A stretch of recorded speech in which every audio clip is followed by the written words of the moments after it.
Poland's President Andrzej Duda has topped the first round of voting but must still go into a runoff vote in the presidential election. The conservative Mr. Duda will face the liberal mayor of Warsaw, Rafał Trzaskowski, in the second-round vote in 2 weeks' time. With more than 99% of results in, Mr. Duda took just under 44% of the vote and Mr. Trzaskowski just over 30%. Turnout was high despite coronavirus and social distancing restrictions. President Duda is an ally of the governing Nationalist Law and Justice (PiS) party, and if he loses, the opposition could push through major changes in Polish politics.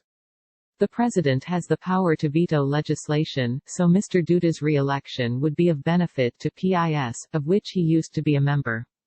Mr. Trzaskowski, meanwhile, has pledged to heal rifts with the European Union. Mr. Duda's allies have frequently clashed with the bloc over controversial reforms to the judiciary and media. Mr. Trzaskowski rose fast in the polls after joining the race in May. Previously a member of Donald Tusk's Liberal Civic Platform government, he won the capital's race for mayor in 2018, promising Warsaw for all. This is a decisive time. A lot will really depend on this decision, said Poland's anti-communist hero Lech Walesa as he voted in the northern port of Gdańsk.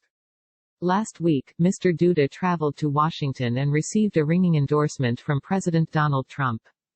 He's doing a terrific job, said President Trump, in what was widely seen as a domestic boost for Mr. Duda.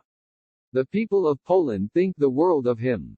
Poland's election had been due to take place in May, when Mr. Duda was higher in the polls and stood a better chance of winning in the first round. Although the epidemic had not yet peaked, the government was desperate for the May vote to go ahead. It eventually backed down when a junior coalition partner joined the opposition in saying PiS were putting politics before public health.